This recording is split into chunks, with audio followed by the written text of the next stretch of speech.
When we were researching one of the Christchurch trustees, something strange happened. We're not sure why it happened. It is possibly just a mistake. We didn't want to publish this video if we were not sure, so we asked two of our new technical researchers who are networking people. They told us that this could quite possibly signal something dodgy that was being used to cover up shady activities. If this is the case, then this cult links into another very dodgy and dangerous network. Christchurch trustee Paul Evans is an enormously rich businessman who moves millions around. His business interests lie mainly in storage and international transportation. This is his wife, Ros Evans Flagg.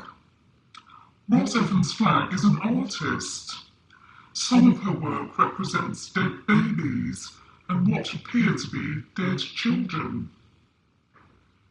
This is her daughter Charlie. This is a Halloween costume, of course, but we can see that Charlie has inherited her mother's artistic leanings. Paul Evans owns a company named Metis 1403. In Greek mythology, Metis was the first wife of Zeus and mother of the goddess Athena. Zeus, it was said, ate Metis along with her baby when she was pregnant. Paul Evans also owns a dormant company called the Storage Depot, Molesey Limited. In the past, he has run several storage depots at different locations. These obviously are large storage facilities that are frequently sited on industrial estates. And on the storage information sites, the company's web address is listed as thestoragedepot.co.uk. What we found strange, and what our networking people agreed might be dodgy, is that when we enter that web address, this page comes up, Taxi Assist. It belongs to a company in Neltham, Lancashire, that assists taxi drivers who need their taxis replacing at short notice. We wonder why this is. Taxi Assist must have bought Paul Evans' dormant company's domain name. But why does it point to Taxi Assist? Taxi Assist also use the domain names taxiassist.co.uk and taxiassist.com. So why keep the Storage Depot website going? We've no idea whether this is conclusive evidence that Paul Evans' interests might be linked into Taxi Assist's interests in any way. Maybe they're not, but if they are, then this is very interesting.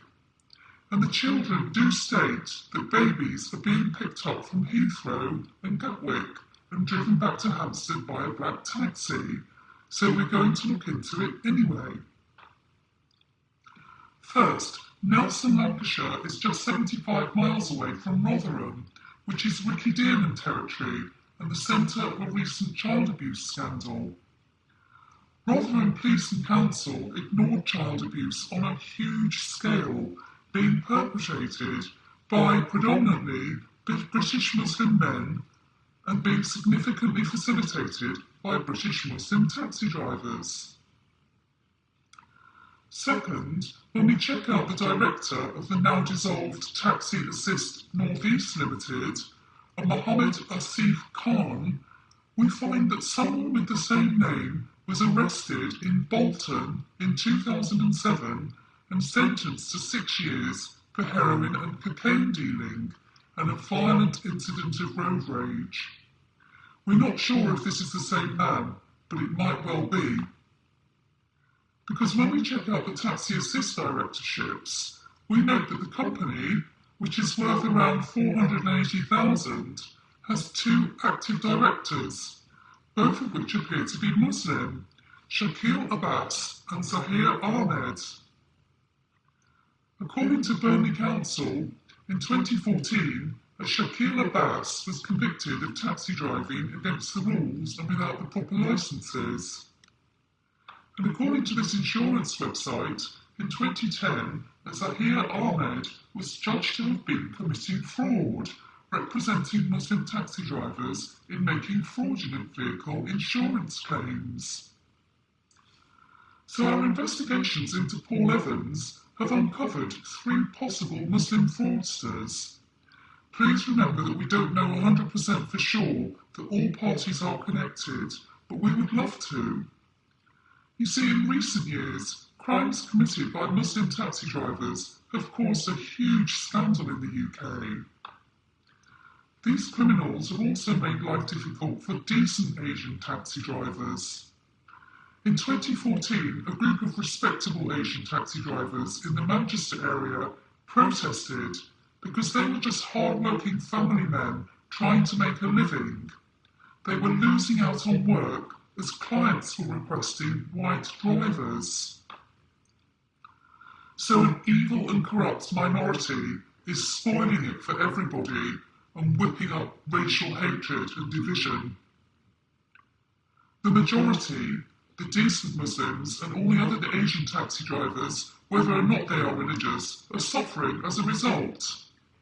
These decent hard-working people are receiving even more racial abuse and losing income thanks to these criminals, and this should not be allowed. Here's a map of where the sexual and paedophilic assaults perpetrated by these criminals are taking place.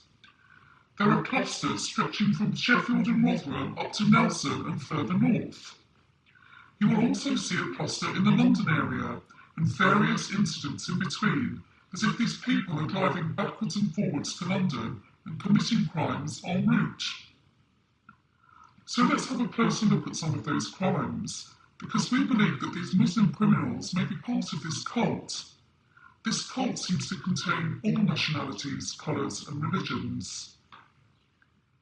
First, in 2010, this Muslim taxi driver from Bury was jailed for money laundering. He declared an income of £10,000 a year when £2 million had moved through his accounts over the course of just 2 weeks. The judge said, "You were actively involved in money laundering and part of a network of money launderers used to transport criminal cash around the UK."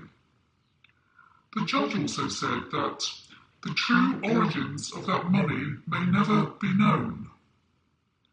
Well, why not, we ask? How handy for those money launderers. Might this man have been a member of the cult, or being used to help launder its dirty money? We note that Ricky Dearman is friends on Facebook with a woman who works for South Yorkshire Police. This might not mean anything, but it might. The children also state that their father gave them alcohol and drugs and describe a drug that sounds like cocaine. And we see frequent drug busts of UK Muslims. Taxi driver Mohammed Nadeem from Bedfordshire was given a 4-year prison sentence for being caught in possession of 2 kilograms of heroin whilst driving back from Teesside in January 2012. He was part of a 10-man drug ring. Other predominantly Muslim child abuse gangs have been exposed in recent years, most containing at least one taxi driver.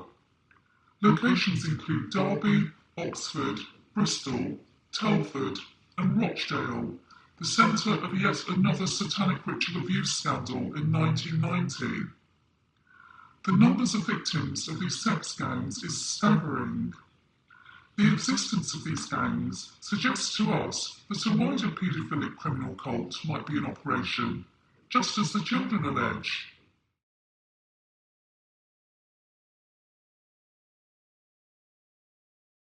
This, of course, has not done much for race relations in the UK.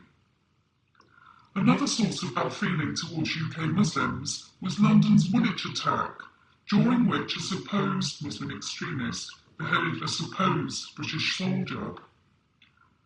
This incident, however, was outed by researcher Chris Spivey as a false flag.